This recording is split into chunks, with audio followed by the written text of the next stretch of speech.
ես ուզում նշել թե ինչքան մեծ արտոնություն է իմ համար այս համաժողովի մասնակցությունը դա չափազանց կարևոր է ուսումնության համար ես հուսով եմ որ հետագայում որի ես կօգնի ինձ վերանայել այն բացը որը ես ինձ թվում է որ ես պետք է սկսեմ խոստովանելով իմ սահմանափակումները առաջինն է որ ես չեմ եղել Հարավային Կովկասում արդեն մի քանի տարի դեռ համաճարակից եւ դա միանշանակ նշանակում է որ իմ ընկալումը այն շատ բարդ դինամիկայի որը կա շրջանում սահմանափակ է երկրորդական աղբյուրներից հնարավոր սահմանափակ ինչ հնարավոր է ստանալ երկրորդական աղբյուրներից ես մի քանի այցի շրջանակներում Երևան այցի շրջանակներում նույնպես թույլ է տալիս ինձ գիտակցել առաջընթացը թե ինչպես է ամեն ինչ ընթանում տարածաշրջանում այժմ ես հուսով եմ որ այս մի այցը կկոմպենսացնի իմ տեղեկատվության պակասը իհարկե իմ հոդվածը չի նկարագրում գործընթացները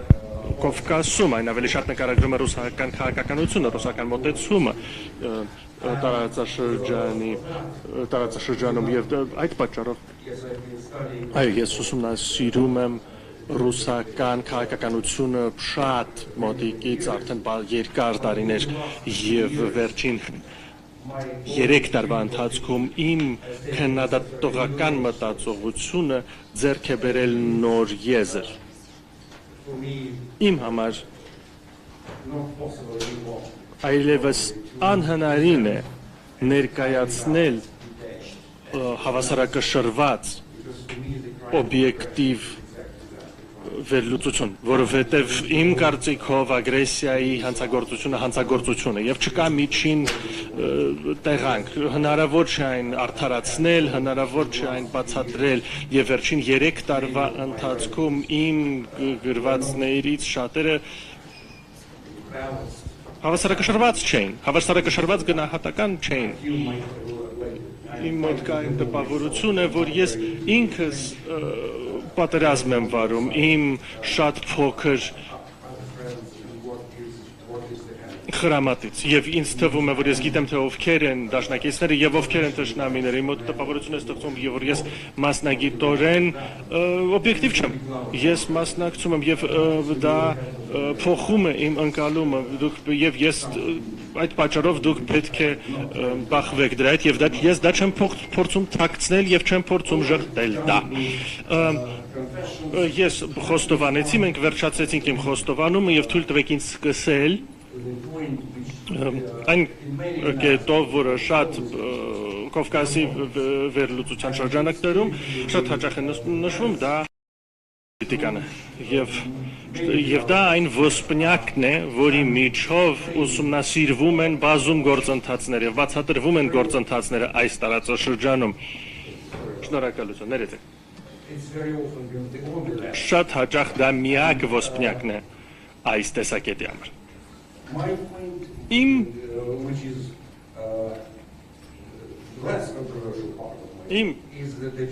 ավելի քիչ ոչ միանշանակ, ավելի միանշանակ մոտեցումը իհարկե գեոպոլիտիկան կայուն է, աշխարհագրությունը մնում է կայուն, այն քիչ կայուն մնացող բաներից է, բայց Կովկասը ցույց է տալիս մեզ, թե ինչքան իրականում աշխարհագրությունը կարող է փոխվել, ինչքան արագ է փոխվում ուժերի հավասարակշռությունը, թե ինչպես է դա, ինչքան արագ կարող են փոխվել երկրաքաղաքական, աշխարհաքաղաքական, միգրացիայի հոսքերը եւ առևտրի հիմնական ուղիները, թե ինչքան փոփոխելի են նրանք եւ ինքն իրանով դա շատ հետաքրքիր որակ է, բայց դա ոչ միանշանակ չի, ինչը ոչ միանշանակ է իմ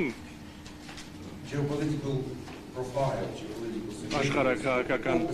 պրոֆիլի շրջանակներում Կովկասի համար վերջին 10 տարվա ընթացքում աշխարհակահաղական պրոֆիլը նվազում է շատ մասնագետների հետ չէին համաձայնի Ես կարծում եմ, որ հիմնական գործոնը, որը նպաստում է Կովկասի աշխարհակահաղական պրոֆիլի պակասմանը դա ավելի ցածր մասնակցությունն է հիմնական խոշոր դերակատարների կողմից։ Շատ հաճախ դա նկարագրվում է որպես հիմնական բեկման կետը Ռուսաստանը, Չինաստանը, Թուրքիան, Արևմուտքը բերվում են որպես հիմնական նրանք բախվում են եւ փորձում են տարածել նրանց ազդեցությունը այս տարածաշրջանի վրա մրցակցելով իրար հետ եւ բայց մոտիկից ուսումնասիրելով այն ինչ տեղի ունենում մենք տեսնում ենք որ այս բոլոր արտաքին գործականները միգուցե Թուրքիայի բացառությամբ ավելի ու ավելի քիչ հետաքրքրություն են ցույց տալիս Կովկասի նկատմամբ այլևս ավելի քիչ են ընկալում այն որպես մարտադաշտ նրանց շեղվում է նրանց ուշադրությունը բազում պատճառներով եւ դա ոչ միայն աշխարհակահաղականության պատճառով է բայց նաեւ ոչ միայն ուժի հավասարակշռության պատճառով է դա կարելի է անվանել աշխարհատնտեսություն որը շատ կապակցված թեմա է վերջերս թեման էր կասպիական խաղը, կասպիական ծովի խաղը վրա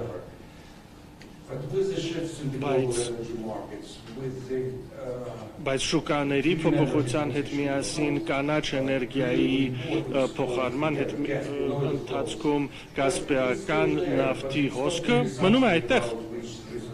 այն չի կորել բայց դրա շուրջը մրցակցությունը շատ քիչ է այդ ռազմավարությունը խոշոր խաղացողների ռազմավարությունը ցույց է տալիս որ թվում է թե Սև ծովի թատրոնը ավելի շատ միջին արևելքի թատրոն է իսկ կասպիական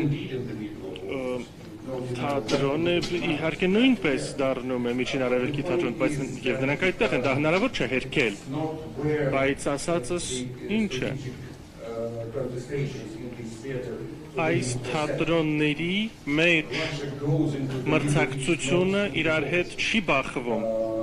մրցակցություն տեղի չի ունենում այն ինչ տեղի ունենում կասպիական թատրոնում եւ Ռուսաստանը որպես դերակատար այդտեղ այն զարգացումները որոնք տեղի ունենում Ռուսաստանի եւ Իրանի միջեւ դրանք չեն կպնում Կովկասին այն ինչ տեղի ունենում Սև ծովի թատրոնում որը դա խոշոր թեմա է ռուս-ուկրաինական պատերազմի շրջանակներում այո այդտեղ կան շատ անսպասելի զարգացումներ բայց դրանք չեն ներառում Կովկասը անուղղակիորեն Այսինքն այս ամեն ինչի շրջանակներում, այս աշխարհակահաղական չափումների շրջանակներում Կովկասի ներկայությունը սկսում է կորել եւ լավագույն օրինակը դա ԱՄՆ-ի ընթացիկ իրավիճակն է, որը այնքան շատ սպասելիքներ կան ադմինիստրացիայի փոփոխության շրջանակներում համատեքստում թվում է թե որ նոր համատեքստ է գալու որ նոր հրահանգներ, նոր ուղերձներ, նոր սիգնալներ, նոր ազդեցություններ, բայց այն թե ինչ ես զգում այս պահի դրությամբ, այս օրերին Կովկասը Վաշինգտոնում մտավոր քարտեզի վրա չի գտնվում ամեն հնարավոր եւ անհնարին ուղղության մեջ Կովկասը չի հաշվի առնվում եւ տպավորություն է ստեղծվում որ դա ինչ-որ մի բան է որը չի փոխվելու աշխարհակահաղական Կովկասի աշխարհակահաղական կարևորության կորուստը այդ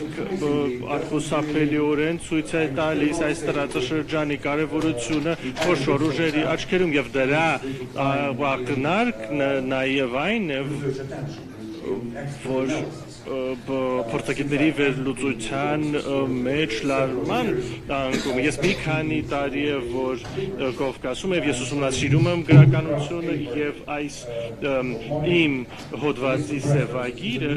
դուք տեսնում եք 1 մետր երկարությամբ աղբյուրների ցանկ որ կարող 2 մետր երկարություն ունենար բայց իմ ընկերների շնորհիվ այսան փոքրացրեցի բայց իհարկե դա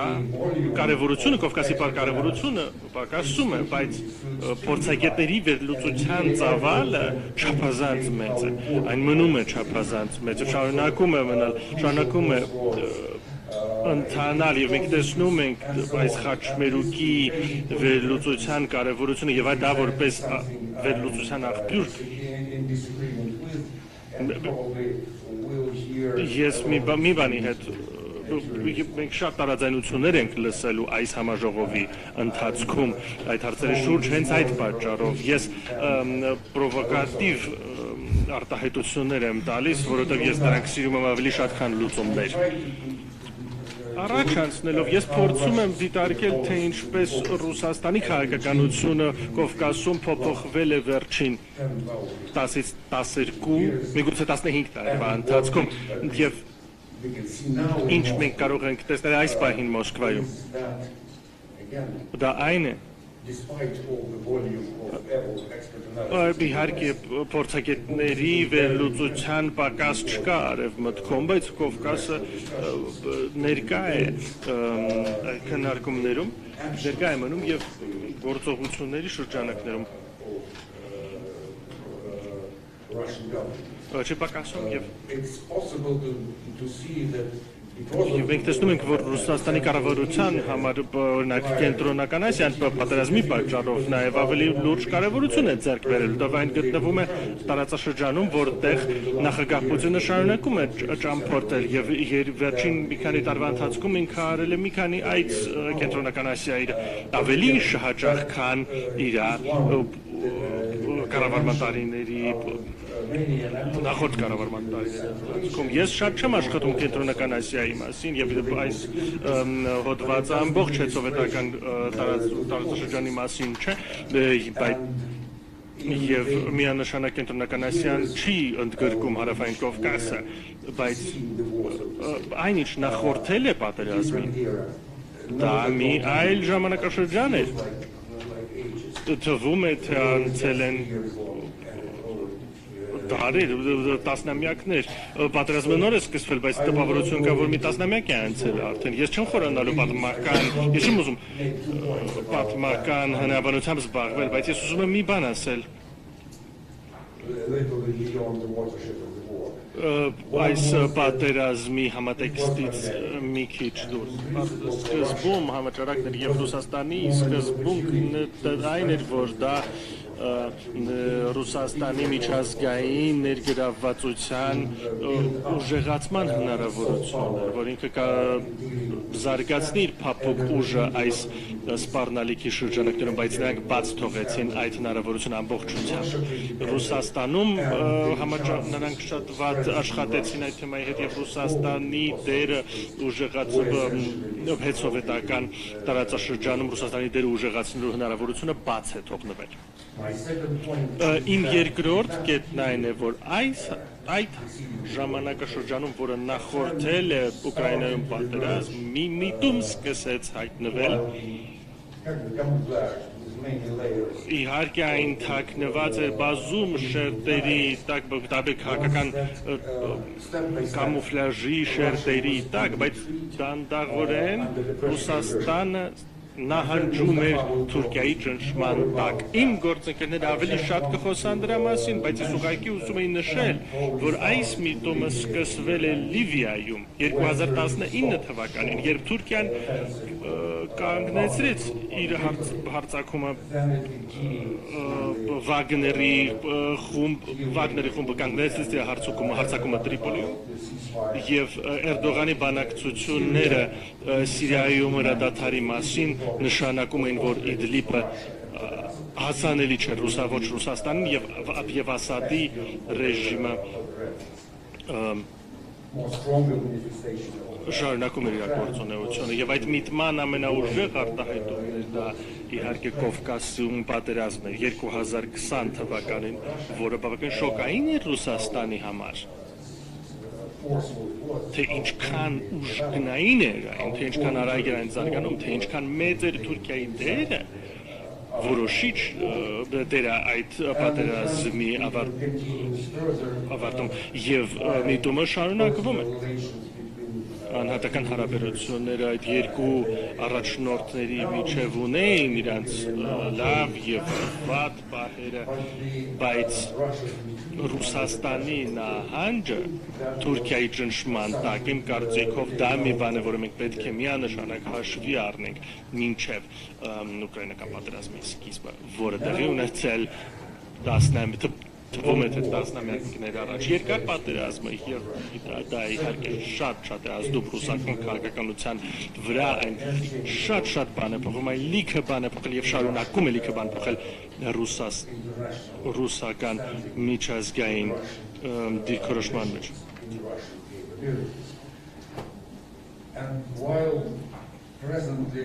Եվ վերջին տարվա ընթացքում պատերազմը թվում է, թե մնում է ստատիկ, քաղաքական ճակատամարտները դրա շուրջ մնում են շատ բարձր, շատ ուժգնային, նրանք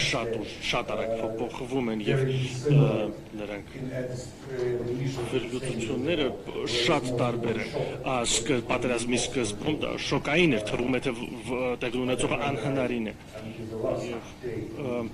Վերջին, բայց ես մինչև վերջին օրը չէի հավատում, որ Պուտինը կարող է այդ սխալը գործել։ Չնայած որ դրա բոլոր փաստարկները կային։ Եվս մեկ անգամ ասեմ, որ դա իմ թերացումներից էր։ Առաջին պատերազմի շոկը, որը շոկային էր ոչ միայն հետխորհրդային տարածքի համար եւ Ուկրաինայի համար առաջին հերթին, բայց ողջ միջազգային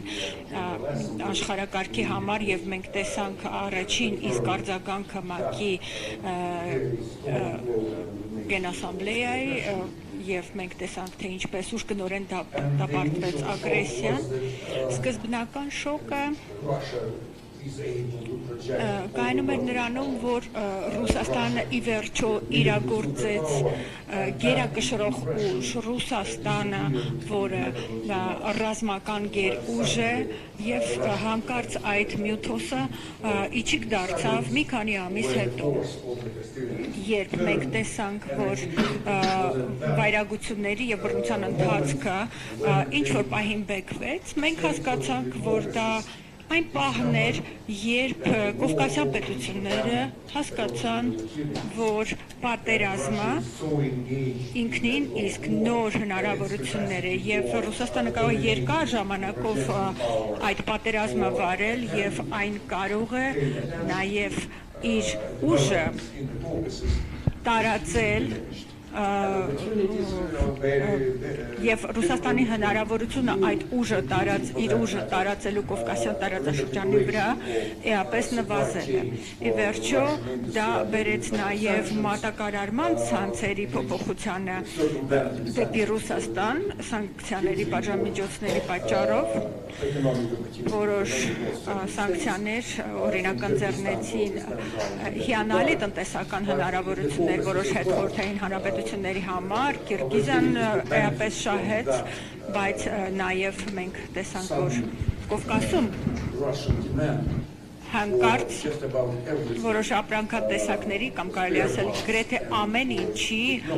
մասով աճեց, սկսած տեխնոլոգիաներից վերջացրած ինչ-որ պահեստամասերով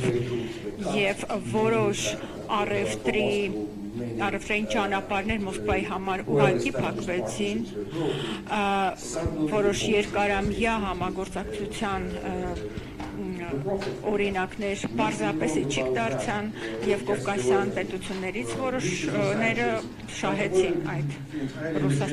Ռուսաստանի հանդեպ սանկցիաներից։ Բայց իհարկե մեղադրել ոչ ոքի չի կարելի այդ առևտրի հնարավորությունները պարզապես հնարավոր չէր բաց թողնել։ Բացի այդ մենք տեսանք, որ ազդեցություն գործեց Ռուսաստանից էմիգրացիայի նոր ալիքը։ Գիտեք, միգրացիան միշտ բերում է խնդիրների,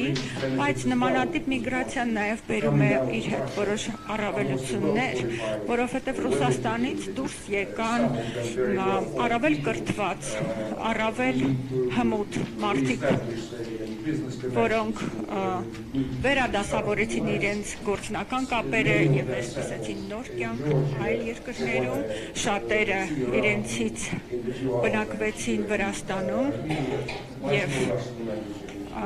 ասեմ դες, որ ես մի քանի ժամ եմ, բայց արդեն ռուսերեն եմ շատ լսել եւ ռուսալեզուներին եմ շատ տեսել։ Բացի այդ, մեծ ազդեցություն գործեց նաև այսպես կոչված մանևրելու նոր ազատությունը եւ հնարավորությունը տարբեր ուղղություններով զարգանալ Կովկասյան 3 հանրապետությունների համար։ Շահեց առավելապես ես կարծում եմ այդ իրավիճակում Ադրբեջանը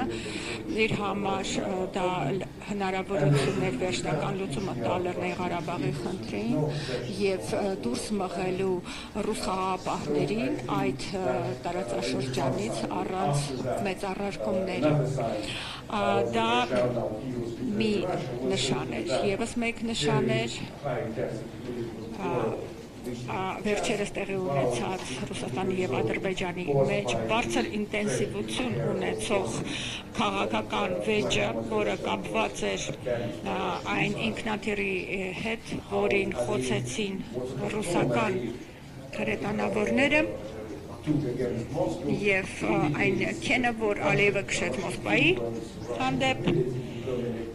էապես նվազեցրեց Ռուսաստանի հնարավորությունը դոմինանտ լինելու այս տարածաշրջանում։ Եվ ոչ միայն դա։ Ռուսաստանին ստիպեցին տարբեր ձևերով ներողություն խնդրել Ադրբեջանից այս իրավիճակում։ Այս շարժումները, այս ազատ շարժումները եւ ինձ հետաքրքրում է այսօր նաեւ իմանալու,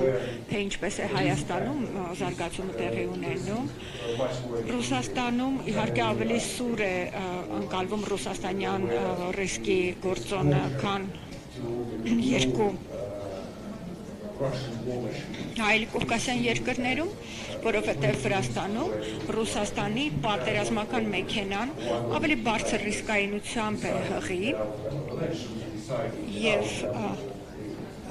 այն էապես ազդում է Վրաստանում քաղաքական ճգնաժամի եւ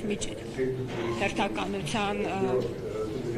վրա, նաև ընտրությունների վրա էապես ազդեցություն դա ունեցավ, մենք հաստատապես դա տեսնում ենք, սակայն այս իմաստով պատերազմի ազդեցությունը 3 հարավկովկասյան երկրների վրա հետևյալն է, նրանք տարբեր վեկտորներով են զարգանում, տարբեր զգացմունքներ ունեն եւ վերաբերմունք առ պատերազմը եւ ասեմ ձեզ, որ ընդհանուր հիմքեր գտնելու համար այդ 3 հարավկովկասյան պետությունները այսօր ունեն ավելի ու ավելի քիչ փաստարկներ եւ միմյանցից հեռանում են եւ ասեմ ձեզ դրա հետ զուգահեռ էապես աճել է անջրպետը հարավային եւ հյուսիսային Կովկասի միջև եւ ասեմ ձեզ, որ այդքան էլ շատ հարվածներ չենք տեսնում իհարկե հյուսիսային Կովկասի նկատմամբ Ուկրաինայի կողմից, չնայած որ դա Ռուսաստանի տարածքն է եւ կարծում եմ, որ այն որ դա Կովկաս է ի վերջո որոշ դերակատարում ունի։ Եվ ասեմ ձեզ, որ այս նոր իրավիճակը ավելի ու ավելի շատ միմյանցից անջատեց եւ տարածություն լայնեցրեց 3 հարավկովկասյան հանրապետությունների միջև եւ ավելի մեծացավ հեռավորությունը հարավ եւ հյուսիսային Կովկասի միջև։ Պատերազմը բերում է նոր ընկալումներ առայն թե ինչ է նոր հավասարությունը այսօրվա աշխարհում եւ դրանով է պայմանավորված պատերազմի, եթե ոչ թե ամբողջապես դադարումը, այլ պաուզան պատերազմային գործողություններում։ Եվ այսօր քաղաքական դեպատներում ի վերջո պարզ չէ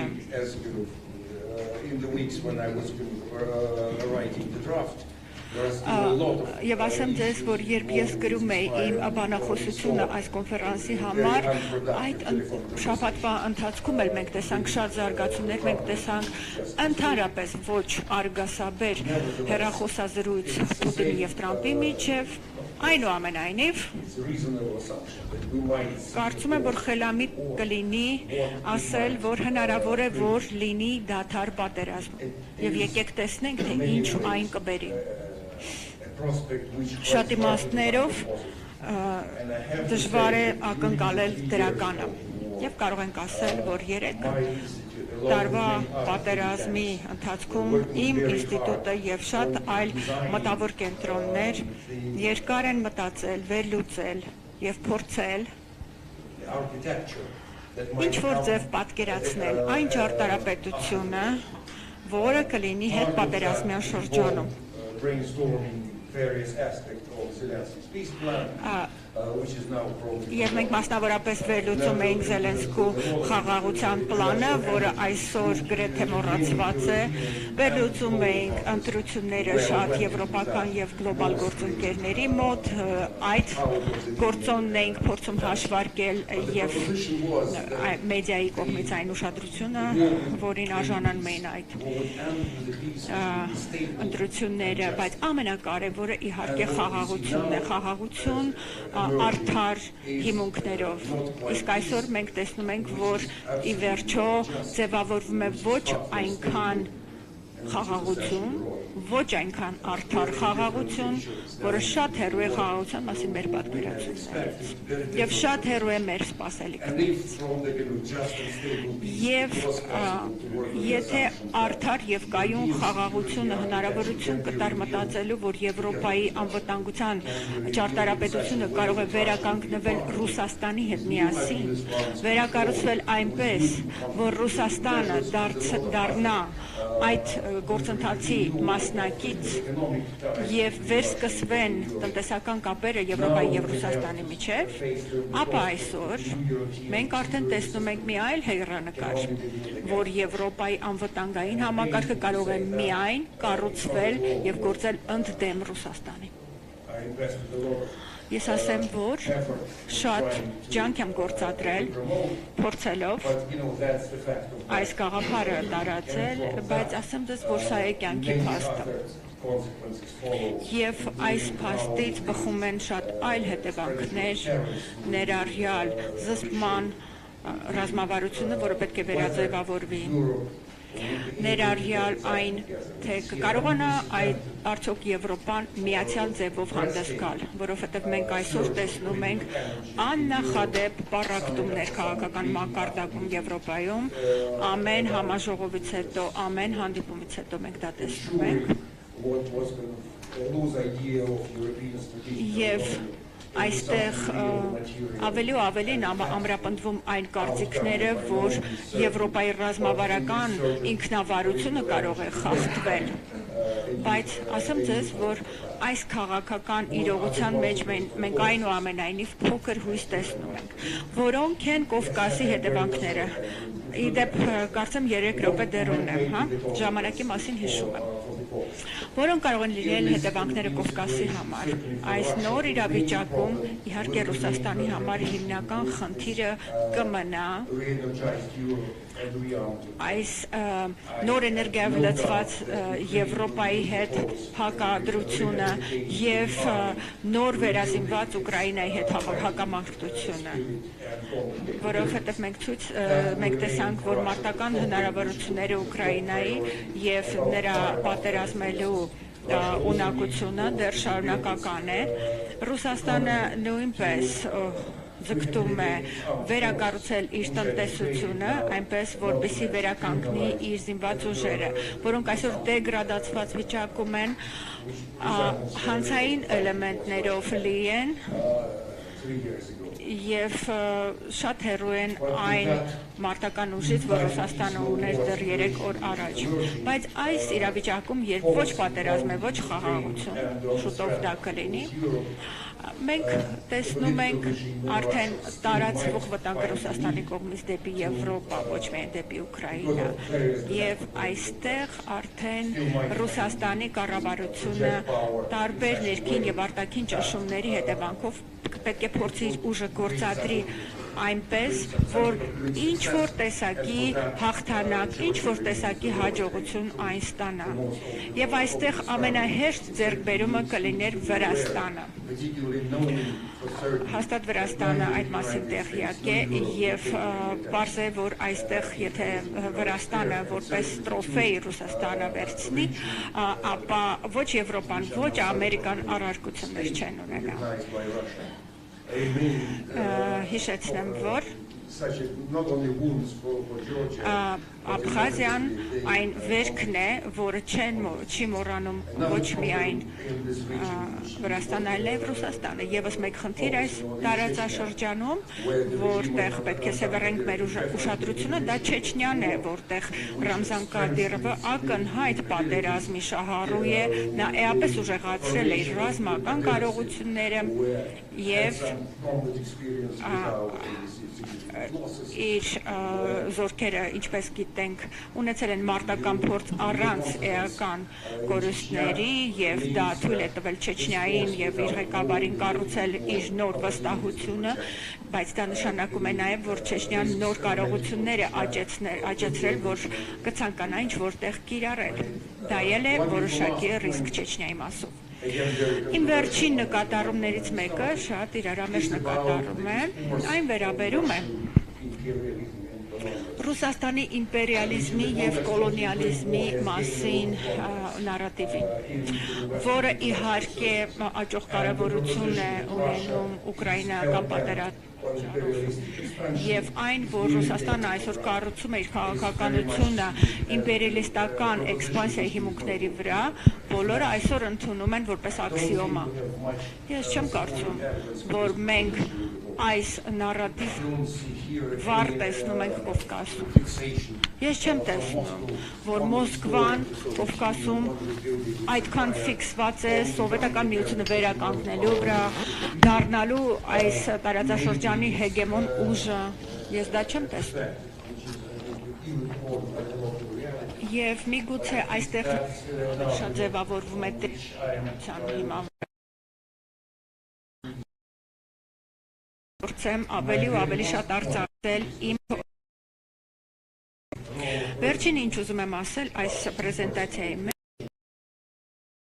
դերակատարումն է իր անձնական վերաբերմունքը հարավկովկասյան տարածաշրջանին, իր վերաբերմունքը առայն թե ինչպես կավարտվի Ուկրաինայի պատերազմը եւ ինչ կլինի հետո։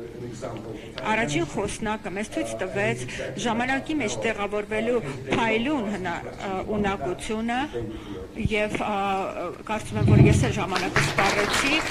ուստի շնորհակալ եմ ձեր ուշադրության համար, չչարաշահեմ ժամանակը, շնորհակալ եմ շատ, Պավել, ձեր հետաքրքիր համապարփակ